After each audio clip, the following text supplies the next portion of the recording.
to my film and TV channel. You're all staying safe and well. I'm going over to Netflix today for a family adventure, yes, and my apologies if you're Spanish or Filipino, because apparently this is a rude word in their language, but it was pointed out, but they've gone ahead and put this film out as that anyway. It's CHUPA, C-H-U-P-A.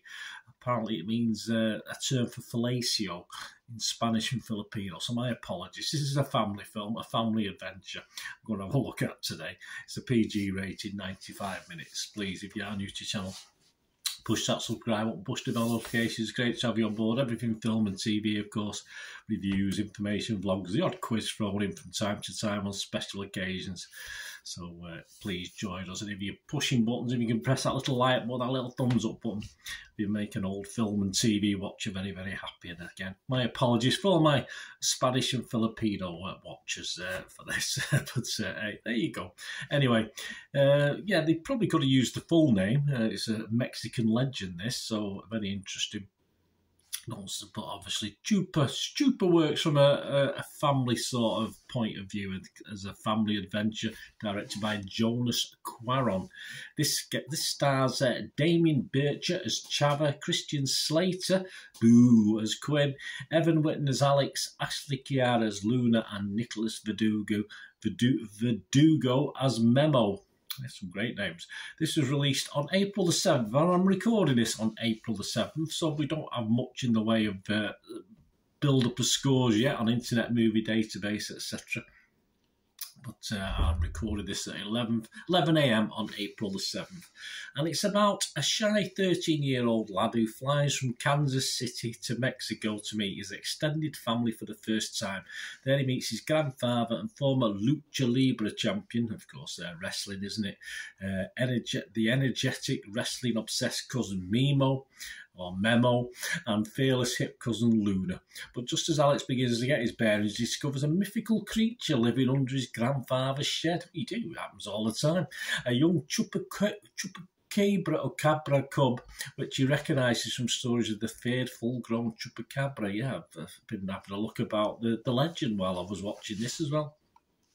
Able to feed on farmers' livestock, Alex soon learns that his new friend CHUPA has a secret history with his family, and that dogged, dangerous scientist Richard Quinn, yeah, the baddie, Boo, Christian Slater, is hunting the misunderstood creature to try and harness his powers. To protect CHUPA from impending danger, Alex sets out off on an adventure of a lifetime. Well, yeah, okay.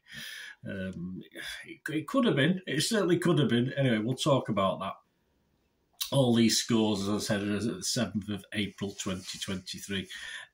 Internet Movie Database, just 12 scores. So, I mean, the film and crew have probably been on there to do this anyway, but it's averaging 8.5 out of 10. But don't take too much notice of that at the moment.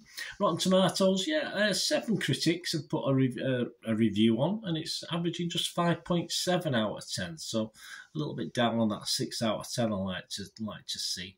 There was 3 fresh and 4 rotten. Okay, it's a shame.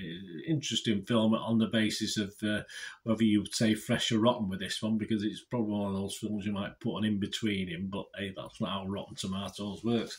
Peter de Brugge from Variety magazine said, "Fresh," he said, "a single glimpse of this oversized kitten, yeah, with wings, and you'll want for your own, if not the plush version to snuggle up with at night." There you go. Yeah, well, there can be a market. There could have been a market for this. Could have been a big market for this based on this film if it had been done slightly differently. Also positive was Kate Sanchez from But Why Though, a geek community website. She said, "CHUPA isn't a perfect film, but it's a really great kids movie that uses fantasy to tell a story about culture and family.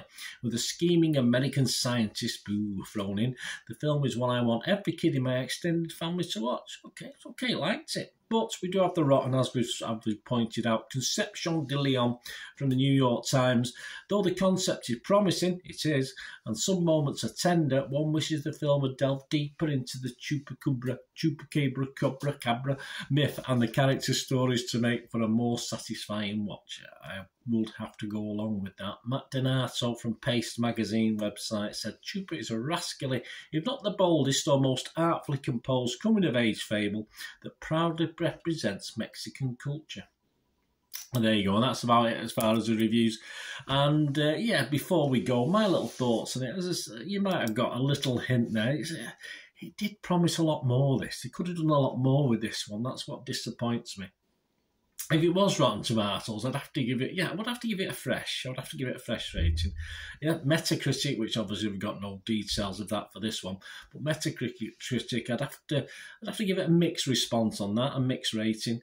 And as far as Internet Movie Database, I was putting a score up on there, which is my VFO, don't if you're a regular on that site. I put 5.5 out of 10, so yes, just slightly underneath the magical watchable 6 out of 10, but not a disaster. It's just a matter of what could have been for me. That's the problem. I mean, there's no harm in it. It's a pleasant enough family adventure, family watch. A poor man's E.T. to some extent, trying to get this poor creature back to where he belongs. Of course, Mexican legend thrown in, and it could have built on all this. It could have built on all this to do a lot more with it, and it just lacks a bit of oomph, this film. I mean, it's okay time-wise, 90 minutes, 95 minutes, but it only really entertains when the old CHUPA is on the screen, which is fair enough. The cast is okay generally, but I think the failure perhaps is Christian Slater as well. He never really works as the pantomime villain for me. He doesn't. I like Christian Slater, don't get me wrong, but it just doesn't work in this film. And again, it's not particularly him. It's the script. It's what he's given to work with, I think. And for adventure fantasy, it don't quite pull it off. It's more a throwaway diversion that for younger watchers, I think, rather than sort of father, teenagers, for instance. I think it could have been a little bit darker and still appeal to younger kids. I think they could have gone a little bit darker with this, told a darker story, and still left it within the family adventure route. But it does, as I said, it does allow you to go out and try and find out about the legend of the Chupacabra. That's for sure, which I have done. I've read up a little bit about it. So I just think they missed a trick with this one, and that's why it's got 5.5 out of 10. I think they could have had they could have had all cuddly toys made and various things made based on this. But hey, it's Netflix. It's within their budget what they put into this. It's not a big budget film of any sort, but I just thought they missed a trick with this. So perhaps someone potentially has got something down the line that they might be able to do something a little bit bigger and bolder than we get with this. But it's okay. It's fine. It's just for me, just missed a trick or two.